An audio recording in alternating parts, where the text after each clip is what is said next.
ज्यादा लग गया है उसको फ्रीज में रख देती, या रात में जो रोटी बनाई जरूरत से ज्यादा आटा लगाए तो आटा फ्रीज में कर देगी, कल उसकी रोटी बनाएंगे। ये दूषित हो जाता है, ये सात्विक नहीं माना जाता है। जल और अन्न, जल और आटा दोनों को जब आप मिक्स करके पिंड बनाते हो तो कुछ ही घंटों के बाद वो पिंड रूप ही धारण करता है। वो पिंड है। कई आत्माएं कोशिश करती है उसमें जाने का, इस पिंड के द्वारा हमको कहीं मानव शरीर मिल जाएगा, उस उम्मीद से कई भटकती दुनिया में जितनी दिखने वाले हैं उससे हजारों गुने न दिखने वाली आत्मा है, वो प्रवेश करती है। इसीलिए आटा फ्रीज में रख देना ये बहुत शास्त्रों की दृष्टि से बहुत बहुत ही गलत है। अनेकों आत्माएं वास कर लेती हैं। हमें मानव देह मिलेगा इस विचार से, उसी उम्मीद से जाते बेचारे। ऐसा कुछ होता नहीं, फिर आप उसी आटे को शाम को रोटी बना के सिकाई करके खा जाते। ये दूषित अन्न है। इसी प्रकार राजस तामस अब बढ़ जाती है हमारे। आजकल छोटे छोटे बच्चों को कितना गुस्सा आता है आप देखो। माता पिता उसको जगाने से डरते हैं कि सांप का दिमाग खराब हो जाएगा। बच्चों से डरते हैं, बड़े जगाने से डरते हैं।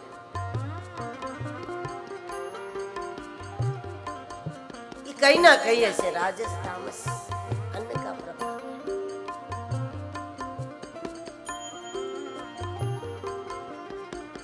जितना हो सके उसको समय पे उसकी रोटी बना।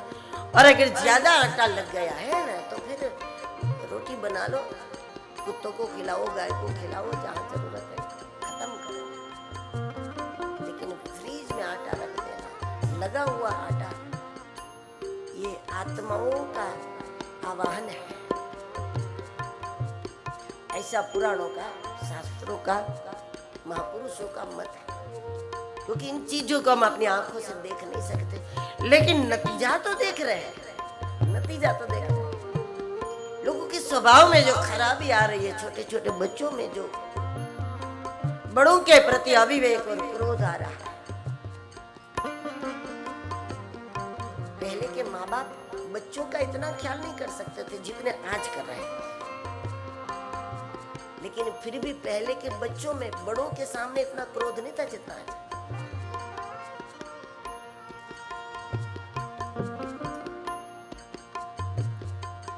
जगाने से डरते हैं, बेटा है तो खड़ा करने से डरते हैं, बाहर से देर से आया तो माँ बाप पूछने से डरते हैं इतना लेट क्यों है।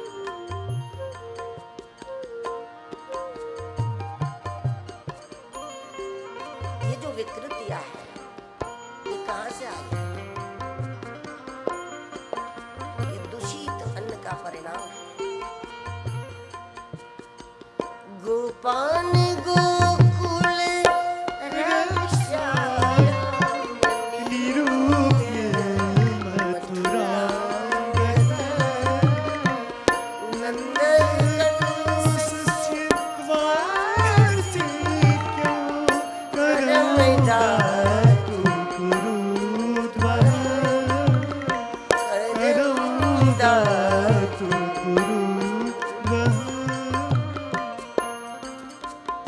शरीर की सात्विकता को सुरक्षित रखो। ये नंद जी का संकेत हम सब के लिए है। और देह की सात्विकता के लिए सात्विक वस्तु हमारे भीतर जाए। अब महंगी गाड़ी में जब पेट्रोल डीजल डलवाना होता है तो आप कहते हो कि अच्छे पंप पे जाए, कंपनी पंप होना चाहिए, ये होना चाहिए जहाँ अच्छी मतलब साफ सुथरा पेट्रोल, साफ सुथरा डीजल, जहाँ मिलावट नहीं हो। वहां जाकर के आप डीजल डलवाते हो, वहां जाकर पेट्रोल डलवाते हो कि महंगी गाड़ी खराब ना हो जाए। अगर वो तो खराब हुई तो दूसरी आ सकती है, लेकिन यही गाड़ी खराब हो गई तो कहाँ से दूसरी आप ले आओगे? इसमें आप कुछ भी डाल रहे हैं।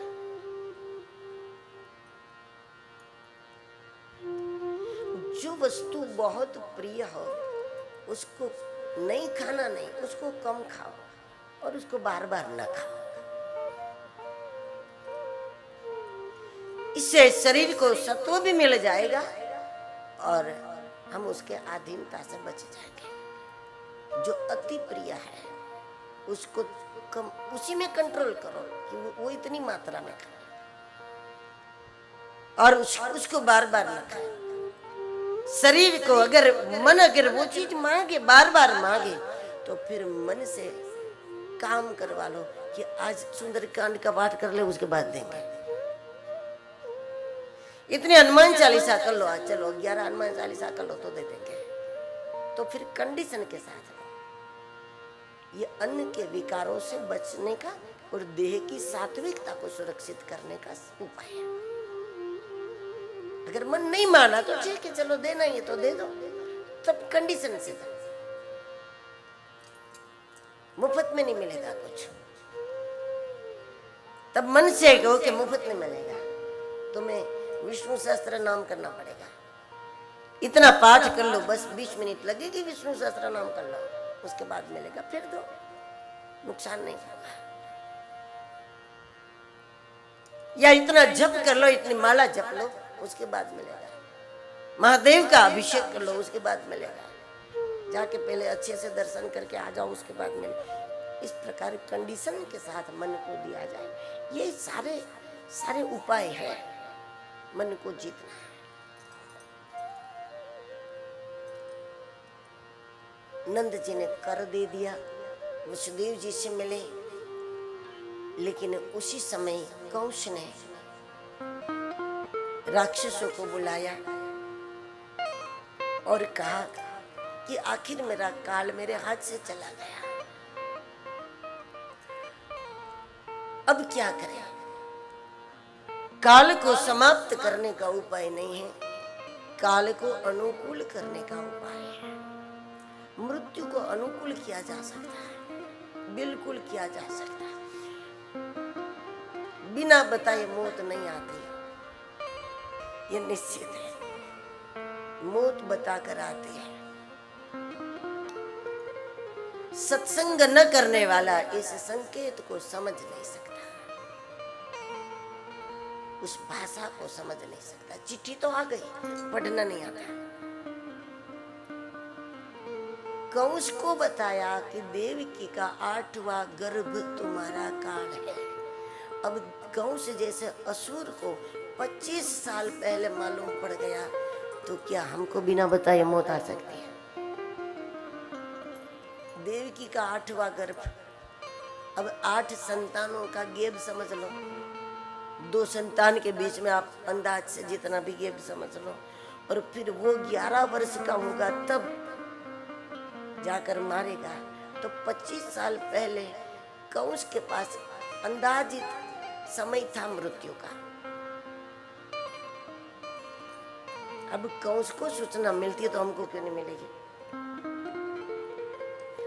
रावण को लक्ष्मण जी ने चिट्ठी भेजी थी कि तजमान अनुज इव प्रभु पद पंकज भृंग होई कि राम सरानल खल कुल सहित पतंग है। तुम्हारा काल आ रहा है। लक्ष्मण जी ने चिट्ठी भेजी थी। मृत्यु सबको बताकर आती, अचानक आने की मृत्यु की कोई व्यवस्था नहीं है। मृत्यु बताकर आती है।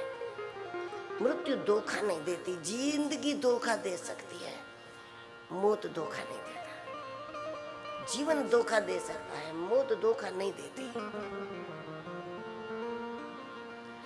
लेकिन जो शास्त्र की भाषा को समझते हैं, सदगुरु की भाषा को समझते हैं, सत्संग की भाषा को समझने लगेंगे, तो वो मृत्यु की भाषा को भी समझने लगेंगे। सिवाय इसके संकेत तो आता है, हम समझते नहीं। दूसरा, मृत्यु को अनुकूल करने का उपाय है। मृत्यु को रोका नहीं जा सकता, लेकिन अनुकूल जरूर कर सकते।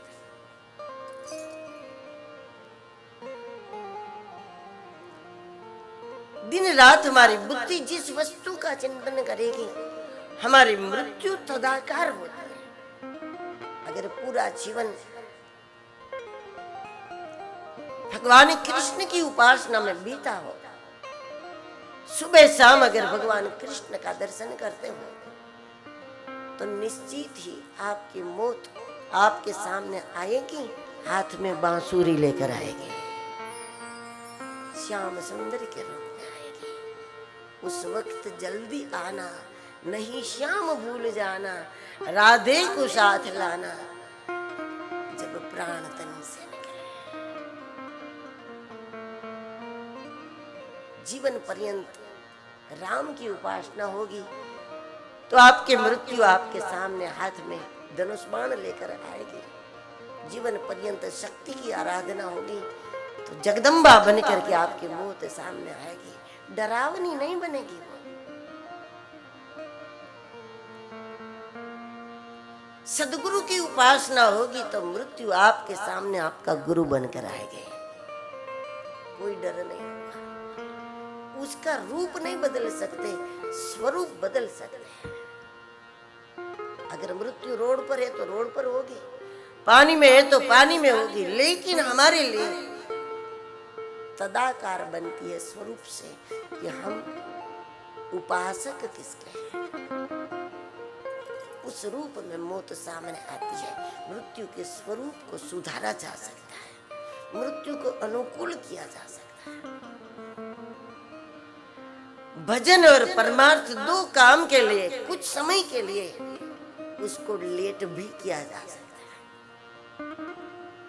जैसे ट्रेन खड़ी नहीं रहेगी, अपने समय पर निकल जाएगी। कई बार ट्रेन छूट जाती है, कई बार बस छूट जाएगी, कई बार विमान छूट जाएगा, लेकिन कोई कोई तो होते हैं जो 15-20 मिनट लेट करा सके उसको। कोई तो होते हैं जो पावरफुल है, जो सत्ता में है, उनके लिए विमान भी कभी 10 मिनट वेट कर लेता है।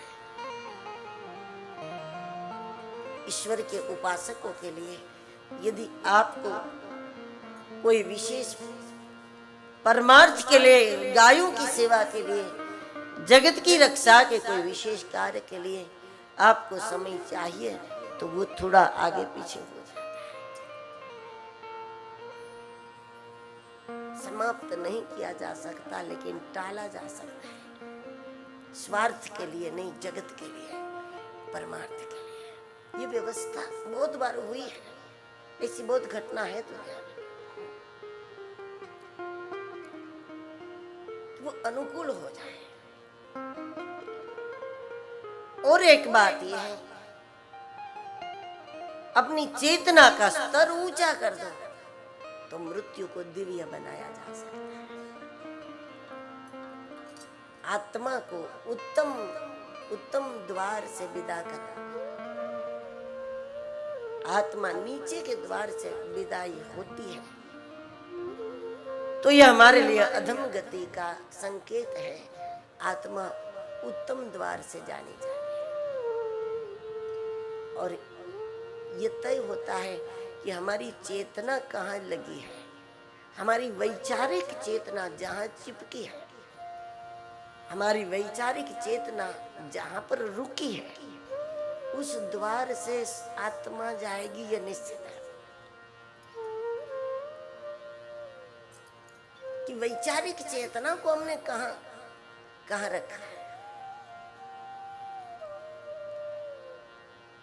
वर्तमान में आप समझ सकते हैं कि आपकी वैचारिक चेतना कहाँ है। मान लो कि अभी हाल ही में कुछ सेकंडों में, कुछ मिनटों में, कुछ घंटों में अगर आत्मा निकलती है, कुछ मिनटों में अगर निकलती है, तो वो कहाँ से जाएगी?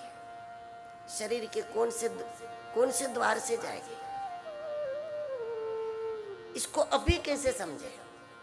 तो इसको अभी इसी तरह आप समझ सकते हैं कि एकांत में जाते ही पहला विचार कौन सा है, सुबह उठते ही पहला विचार कौन सा है, और रात्रि में सोते समय हमारा पहला विचार कौन सा है। हमारी चेतना ने वहां घर बनाया है। वो खतरनाक भी हो सकती है, वो अधम भी हो सकती है, वो उत्तम भी हो सकती है। ऐसा नहीं शरीर के जिस अंग में रोग हुआ तो हमारी आत्मा वहां से जाएगी, नहीं, ये भी तय नहीं है। रोग चाहे आंख में हुआ, खोपड़ी में हुआ, पेट में हुआ, कहीं पर भी हुआ, कहीं पर भी हुआ, लेकिन आत्मा को किस द्वार से विदाई करना है ये आपके वश में है, ये मनुष्य के वश में है। ये अभी से आपको सोचना है, ट्रेन से जाना है या बस से जाना है या फ्लाइट से ये तो आपको तय करता ना। तो उसी प्रकार मृत्यु के समय पर आत्मा को कौन से दरवाजे से विदाई करनी है ये भी मनुष्य के बस में है। लेकिन कोई प्रयास नहीं करोगे तो अपने आप वो अधम गति को प्राप्त कर लेगा, और अधम गति को प्राप्त हुआ तो वो जिस द्वार से उसकी विदाई होगी ये हमारे हित में नहीं है। भागवत है इसके लिए, कथाएं होती इसके लिए कि सुनने सुनाने वालों की वैचारिक चेतना का स्तर बढ़े, वैचारिक चेतना का स्तर इतना ऊंचा हो जाए, इतना ऊंचा हो जाए कि वो बढ़ते बढ़ते बढ़ते वो इतनी ऊर्ध्वता को प्राप्त कर ले कि शरीर की पीड़ा चाहे जिस अंग की भी हुई हो, लेकिन हमारी आत्मा की विदाई हम ऊपरी द्वार से करें, ऊपरी द्वार से करें। मुख द्वार से आत्मा जाती है, आंख द्वार से आत्मा जाती है, या मस्तक से जाती है। हमारे महात्माओं में तो जब समाधि देते हैं ना तो उस समय वहां पर छेद किया जाता है कि शायद अगर वहां रुकी हुई हो, छेद करके उसको शायद रुकी हुई हो ब्रह्मरंध्र में, तो वो उस द्वार से गति कर सके। अभी भी तो कहां से आत्मा को विदाई करनी है? हमें इसको ट्रेन से भेजना है कि विमान से भेजना है, ये हमारे हाथ में है, हमारे बस में है। इस प्रकार ऊर्ध्व गति हमें प्राप्त करनी चाहिए, वैचारिक ऊर्ध्वता को प्राप्त करनी चाहिए।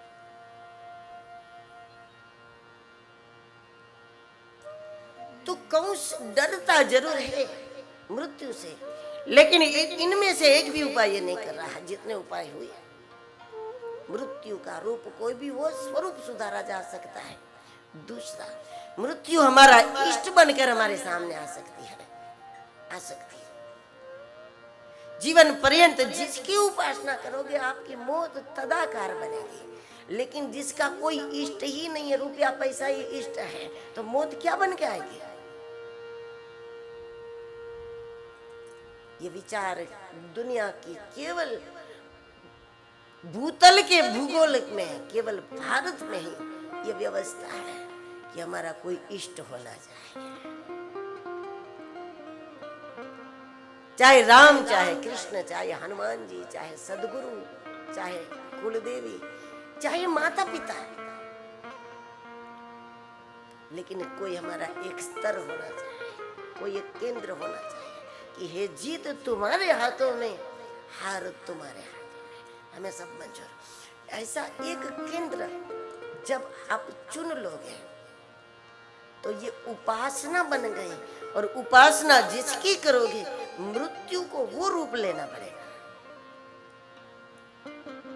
पूरा जीवन बाल कृष्ण की भक्ति में गया तो मृत्यु हाथ में बांसुरी लेकर आएगी, बिल्कुल खतरनाक नहीं होगी, बिल्कुल खतरनाक नहीं। जिसकी उपासना करोगे मौत वो रूप लेता है।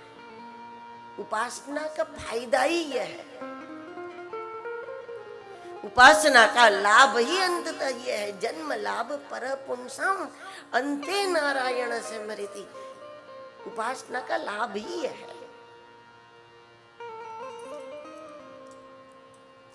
जिसकी उपासना की है मोह तो वो बन के रहेगा। सदगुरु को इष्ट माना हो तो मृत्यु के समय पर मृत्यु आपके सामने महात्मा बन करके आ जाएगी, गुरु रूप में आ जाएगी। दुनिया के लिए वो मृत्यु खतरनाक दिखेगी, लेकिन जाने वाले के लिए सहज होगी, उसकी कोई दुर्गति नहीं।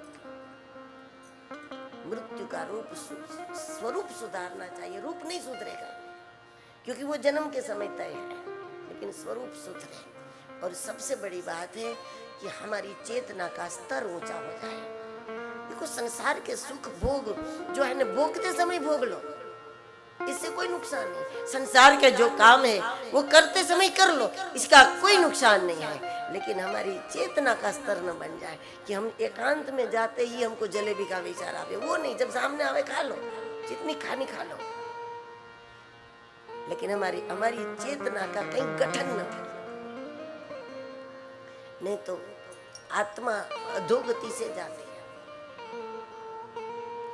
और यहाँ केवल व्यक्ति का खुद का ही अधिकार है, इसमें कोई मदद नहीं कर सकते। बाहर से आपकी मदद नहीं हो पाएगी। मदद भागवत के रूप में हो जाएगी, सत्संग के रूप में मदद हो जाएगी कि आप करो तैयारी करो, ये हो सकती है। लेकिन उस मौके पर तो आपकी चेतना कहाँ पड़ी आपको ही मालूम है, कोई नहीं जानता। कंस ने सोचा कि मेरा काल अभी तो छोटा है और छोटे बच्चे तक पुरुष जल्दी नहीं जा सकते, महिलाएं आसानी से चली जाए गोदी में लेने के लिए, देखने के लिए बच्चे को।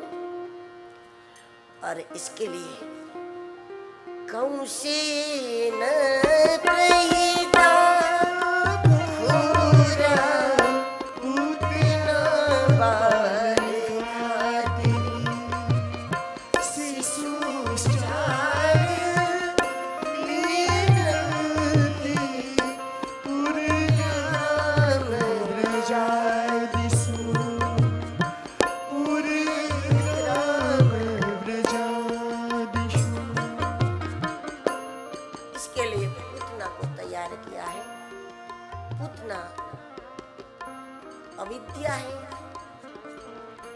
पूतना से ही वासना उत्पन्न होती है। वासना अविद्या की बेटी है। और पूतना तभी हमारे जीवन में सफल होती है, वासनाएं तभी हमारे जीवन में सफल होती है जब हमारा कृष्ण छोटा हो,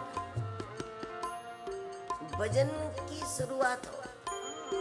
अब नई नई भक्ति शुरू करोगे ना तो आसपास में से बहुत लोग कहेंगे ना, अरे अभी से क्या है, तो ये समझ लो ये पूतना की आवाज है। आप कहोगे कि हम एकादशी रखते हैं, हम बिना दर्शन किए हम अन्न नहीं लेते, तो फिर आपको समझाने वाले बहुत बहुत सारे गुरु आसपास में आ जाएंगे। ये गुरु पूतना है। खाओ पियो मजा करो, अपने लिए इकट्ठा करो, ये सब बोलने वाले बहुत मिले। एक मदारी भी बंदर को वो सब सिखाता है कि नाच कैसे करें, नमस्ते कैसे करें, राम राम कर कैसे करें, ये सब सिखाता है। लेकिन मदारी इतना नहीं सिखाता कि गले में गांठ है खोल कर कैसे भागे। ये गांठ खोलकर भागना कैसे होता है वो मदारी नहीं सिखाएगा। ये संसार के लोग ये तो सिखाएंगे, पैसे ऐसे कमाओ, यहाँ पे रखो, ऐसे ऐसे काम में लगाओ, इन्वेस्ट करो, इतना घर में लगा दो, इतना जमीनों में लगा दो, इतना बैंक में कर दो, इतने का सोना ले लो, ये सब सिखाएंगे आपको। लेकिन इससे परे होकर के मुक्त हो जाओ, इससे परे होकर के जीवन सिद्धि को प्राप्त कैसे कर सकते हैं, ये कौन बताएगा? ये गुरु पूतना है। और ऐसी बातों से वो लोग विचलित हो जाते हैं जिनका कृष्ण छोटा है, मतलब जिनका भजन नया नया है। लेकिन कृष्ण भले ही छोटा हो, भले ही अभी अभी हमने भजन शुरू किया हो, लेकिन हमारी भजन हमारी उपासना का आधार गुरु की आज्ञा और गुरु का वचन हो तो पूतना सफल नहीं होंगे। यहाँ सफल नहीं हुई गोकुल में। भक्ति कितने घंटे तक करते हो ये महत्व की बात नहीं है, भरोसा कितना है ये बड़ी बात है, विश्वास कितना है।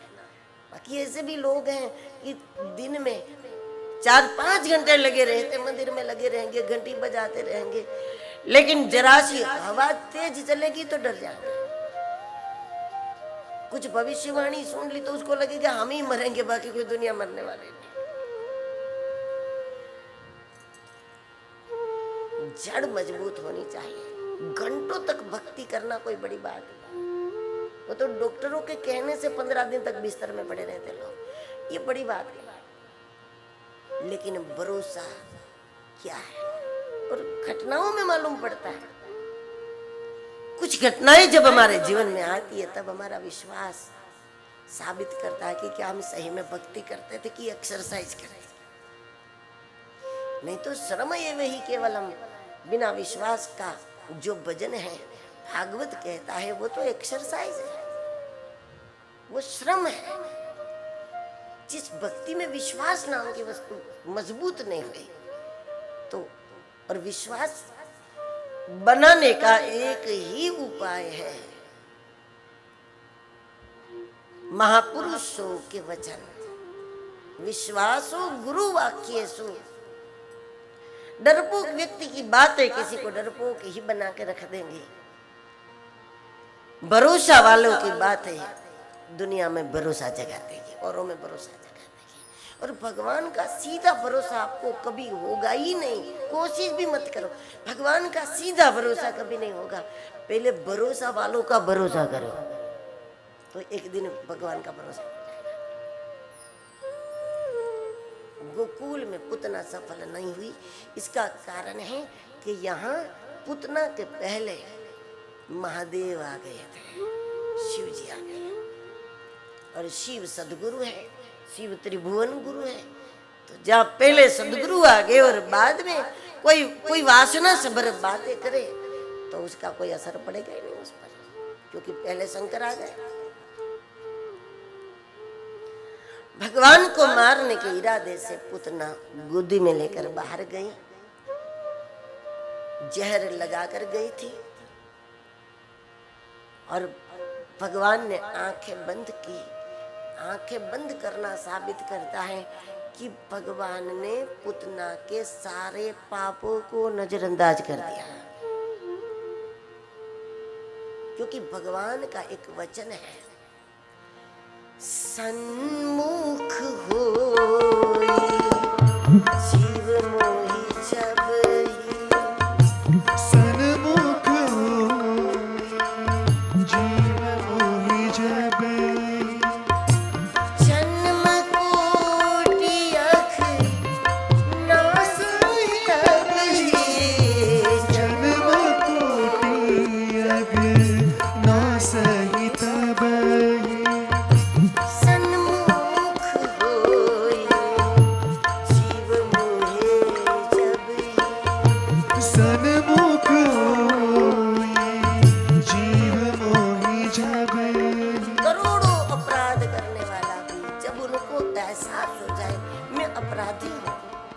अपनी अयोग्यता को मान करके जब कोई मेरे सामने आ जाते हैं तो जन्म कोटि अघना सही।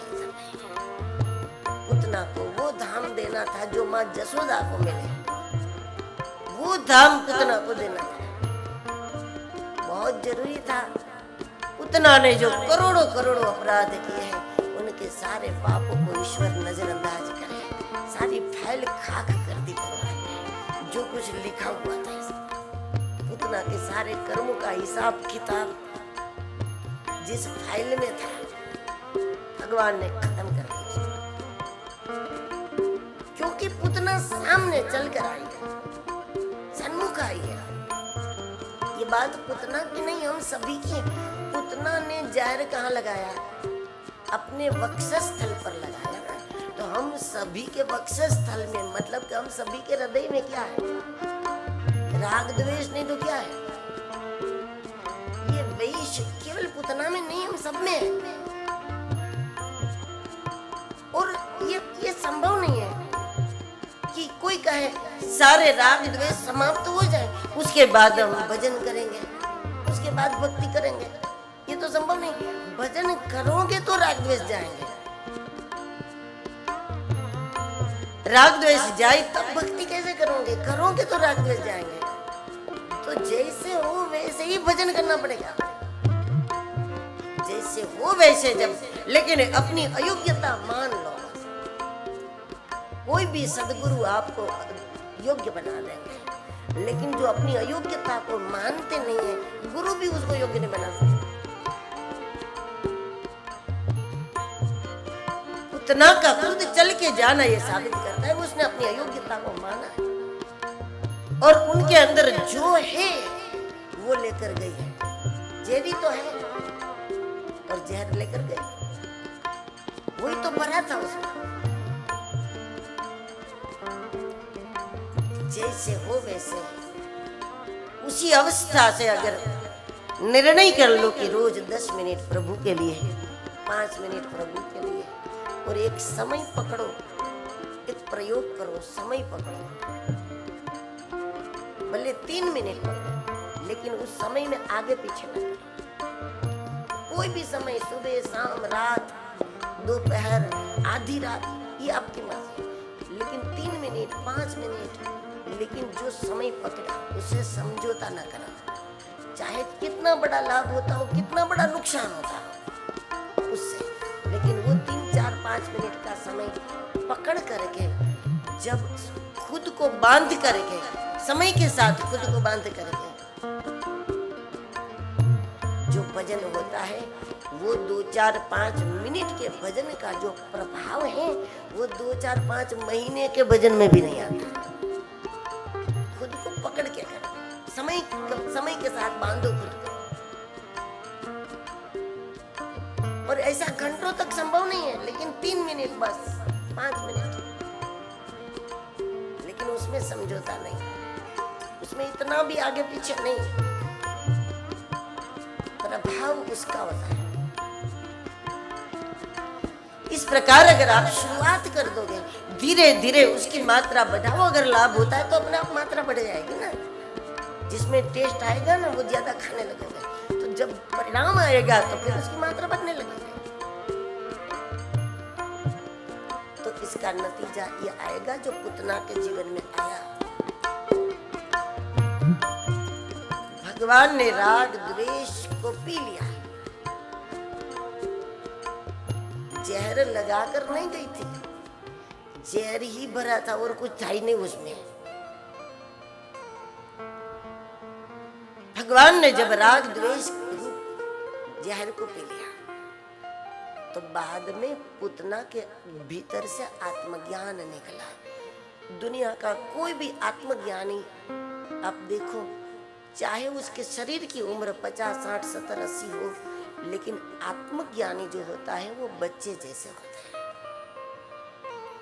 क्योंकि जब तक राग द्वेष समाप्त नहीं होता तब तक आत्मज्ञान नहीं होता। पुतना के अंदर से आत्मज्ञान निकला, और आत्मज्ञानी इतना पवित्र होता है, वो बाहर से भी दर्शनीय होता है, भीतर से भी दर्शनीय होता है। छोटे बच्चे के समान निर्विकार उनकी आंखें होती। और जब पुतना निर्विकार हो गई तो भगवान को पुतना के प्राण भी मीठे लगे। तो भगवान जब उसके प्राण पीने लगे तो पुतना 2 बार बोली, मुझे छोड़, मुझे छोड़। 1 बार नहीं, 2 बार बोला, मुझे छोड़, मुझे छोड़। भगवान के हाथों से पुतना मुक्त होना नहीं चाहते थे, भगवान के हाथ से उसको छूटना नहीं था, लेकिन वो भगवान से कहती हैं कि अब जब तुमने मुझे अपनाया है तो मुझे जन्म के बंधन से छोड़, मुझे मृत्यु के बंधन से छोड़। जन्म और मृत्यु का जो द्वंद्व है, उस द्वंद्व से मुझे मुक्त कर। और ये खुद चलकर मांगा है उसने, इसीलिए भगवान ने उसको मुक्त किया है। 2 बार बोले मुझे छोड़, मुझे छोड़। तो ये 2 वस्तु है, जन्म और मृत्यु। मुझे जन्म से समाप्त करो, मुझे मृत्यु से, जन्म और मृत्यु दोनों से। वो जन्म व्यर्थ है जिस जन्म के बाद हमें दूसरा जन्म लेना पड़े, और वो मृत्यु भी व्यर्थ है जिस मृत्यु के बाद हमें दोबारा मरना पड़े। ये दोनों ही घटना दूसरी बार हुई तो हम फेल है एग्जाम में। ये जन्म हुआ कोई बात नहीं, लेकिन जन्म के कारण दूसरा जन्म हुआ तो हम एग्जाम में फेले। मृत्यु हुई कोई बात नहीं, लेकिन दूसरी बार भी मरना पड़े तो हम फेल है। ये बात पुतना ने स्पष्ट की है, मुझे छोड़, मुझे छोड़। और इसीलिए भगवान ने उसको मुक्त किया। लेकिन जब पड़ी, बहुत बड़ा रूप धारण करके पड़ी, और सब आकर पूछने लगे ये कौन है, ये तो राक्षसी है, कब आई? समझदार लोग कहने लगे कि कब आई, छोड़ो, मरी कि नहीं पता लगा। कोई भी दोष हमारे अंदर कब से शुरू हुआ, क्या उसके डेट मिल सकती है कि पहली बार क्रोध कब आया था, पहली बार लोभ कब हुआ था, पहली बार ईर्ष्या कौन सी तारीख को की थी हमने, पहली बार अहंकार कौन सी तारीख को आया था? इसका जवाब नहीं मिलेगा। लेकिन ये मरी कि नहीं, बस ये पता लगाओ, ये मरी कि नहीं। लगता तो है कि मर गई, लेकिन फिर भी गोकुल वासियों ने सोचा कि भाई ये तो नाटक भी कर सकती है, इसलिए काम करो, रोज रोज 10-10 लाठी मारो, मर जाएगी। मतलब यह है कि कितने भी जितेंद्रिय हो जाओ, लेकिन फिर भी भजन न छोड़ो। निर्विकार हो जाओ, लेकिन तो भी भजन न छोड़ो। लगता है कि हमारे अंदर कोई राग नहीं, द्वेष नहीं, ईर्ष्या नहीं, कुछ भी तो नहीं है, लेकिन उसके बाद भी रोज थोड़ा भजन करने में नुकसान क्या है? थोड़ा भजन हो जाए, नुकसान क्या है? जिंदगी के आखिरी दिन तक शरीर को भोजन चाहिए, उसी प्रकार जिंदगी के आखिरी दिन तक मन को भजन चाहिए।